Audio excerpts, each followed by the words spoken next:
আসসালামু আলাইকুম। সফলতার জন্য নিজেকে ডেভেলপ করার কিছু কৌশল শেয়ার করছি। এক হচ্ছে পরিচিত পরিবেশ থেকে বেরিয়ে আসতে হবে। কমফোর্ট জোন থেকে আপনার আশেপাশের মানুষজন যদি আপনাকে সামনে এগিয়ে যেতে সাহায্য না করে, তাহলে সেই পরিবেশ থেকে বের হয়ে আসতে হবে। নেতিবাচক পরিবেশ এটি। বড় গাছের নিচে ছোট গাছ বেড়ে ওঠে না। তাই অন্যের ছায়ায় না থেকে নিজের জন্য নতুন জায়গা তৈরি করতে হবে। প্রয়োজন হলে নিজের শহর ছেড়ে নতুন কোনো জায়গায় গিয়ে থাকা উচিত, যেখানে নতুন কিছু শেখার সুযোগ থাকে। নম্বর হচ্ছে সাময়িক পিছিয়ে যাওয়া সফলতার জন্য প্রস্তুত। অনেক সময় সফলতা পাওয়ার জন্য কিছুদিন নিজেকে লুকিয়ে রাখতে হয়। পেস বোলাররা যেমন গতি বাড়াতে পেছনে সরে আসে, তেমনি আপনাকেও মাঝে, মাঝে ধৈর্য ধরে পরিকল্পনা করতে হবে। সমালোচনা আসবেই, কিন্তু একদিন সেই সমালোচনাকারীরাই আপনার প্রশংসা করবে। মনে রাখতে হবে success is the best revenge. একটি নির্দিষ্ট স্কিল ডেভেলপ করতে হবে। আজকের দুনিয়ায় একটি ভালো স্কিল আপনাকে ডিগ্রির থেকে বেশি প্রোডাক্টিভ করতে পারে। কিছু স্কিল আছে, যেমন এই যেকোনো একটি স্কিলের ভিতরে ৬ মাস যদি লেগে থাকা যায় স্কিলের পেছনে, দক্ষতা আসবেই। যেমন একজন মেন্টর খুঁজে নেওয়া, সফলতার জন্য একজন মেন্টর, কোচ, উপযুক্ত মেন্টর নির্বাচন করতে হবে উচিত। তার গাইডলাইন অনুসরণ করা, ভালো বই পড়া, কোর্স করা, YouTube ভিডিও দেখা এগুলি করা যেতে পারে। তারপরে সফল ব্যক্তিদের জীবন থেকেও শিক্ষা নেওয়া যেতে পারে। প্রত্যেক সঠিক ব্যবহার ও ভ্রমণের অভিজ্ঞতা। অপ্রয়োজনীয় খরচ কমিয়ে সেই টাকা সঞ্চয় করা উচিত। একটি একটি করে দেশ ভ্রমণ করা যেতে পারে। এতে করে আন্তর্জাতিক অভিজ্ঞতা তৈরি হয়। এটা কিন্তু বিনিয়োগ। ইন্টারন্যাশনাল কালচারের সাথে পরিচিত হলে বড় দেশে যাওয়ার সুযোগ তৈরি হবে। এরপরে প্রোডাক্টিভ মানুষের সংস্পর্শে থাকা। অলস বা নেতিবাচক মানসিকতার মানুষের সঙ্গ এড়িয়ে চলতে হবে। উদ্যমী, পরিশ্রমী ও সৎ মানুষদের সাথে সময় কাটালে তাদের থেকে শেখার চেষ্টা করা। এরপরে সবচেয়ে ইম্পোর্টেন্ট হচ্ছে যে নিজের স্বাস্থ্যের যত্ন নেওয়া। সুস্থ শরীর মানে সুস্থ মন। তাই নিজের স্বাস্থ্য ও ফিটনেস এর দিকে মনোযোগ দিতে হবে। এটি একটা বড় বিনিয়োগ। জিম করা, বাড়িতে ব্যায়াম করা, ৬ মাসের মধ্যেই শরীরের গঠন পরিবর্তন হয়ে যাবে।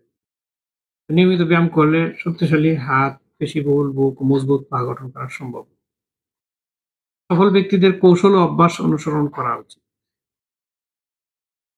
যেমন আমি কিছু সফল ব্যক্তির গুরুত্বপূর্ণ কৌশল তুলে ধরি। যেমন এলন মাস্ক দিনে ১২ থেকে ১৬ ঘন্টা কাজ করে এবং বহুমুখী দক্ষতা অর্জনে বিশ্বাসী। ওয়ারেন বাফেট প্রতিদিন ৮ ঘন্টা বই পড়েন এবং দীর্ঘমেয়াদী পরিকল্পনায় অটল থাকেন। স্টিভ জবস সিম্পল ও ফোকাসড থাকার উপর জোর দিতেন। প্রোডাক্টিভিটি বাড়ানোর জন্য অপ্রয়োজনীয় কাজ এড়িয়ে চলতেন। বিল গেটস নতুন স্কিল শেখার জন্য প্রতিদিন নির্দিষ্ট সময় ব্যয় করতেন। নতুন স্কিল শেখার জন্য। এরপরে আছে দরকারি বই পড়া ও গবেষণা করা উচিত। সফলতা অর্জনের জন্য কিছু বই পড়া যেতে পারে।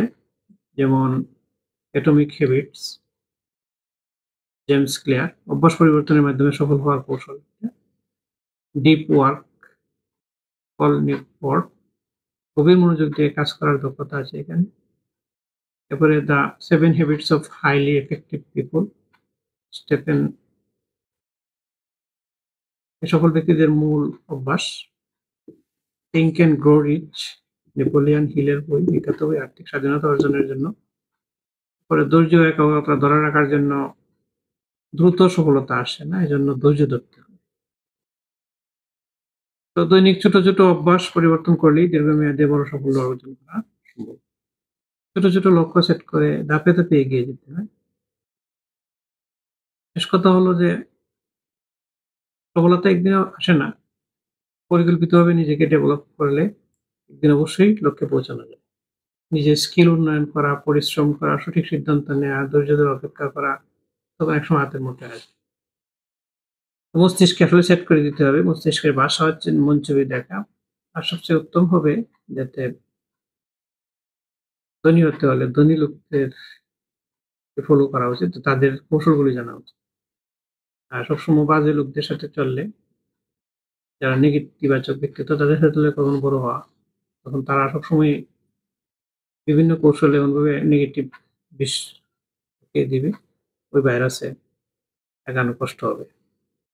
তাই যতটুকু সম্ভব বাজে র্যাঙ্কের লোকদের সাথে না মিশে সফল হতে হলে সফল লোকদের সংস্পর্শে যাওয়া উচিত। কবুতর মিলে কবুতরের সাথে, কাক মিলে কাকের সাথে, সঙ্গদোষে লোহা বাসে। সুতরাং আমাদের বিষয়গুলি খেয়াল করা উচিত এবং এই যে কৌশলগুলি বললাম এগুলি ফলো করলে আমরা আমাদের সন্তানরা ভালো কিছু করতে পারে। ধন্যবাদ।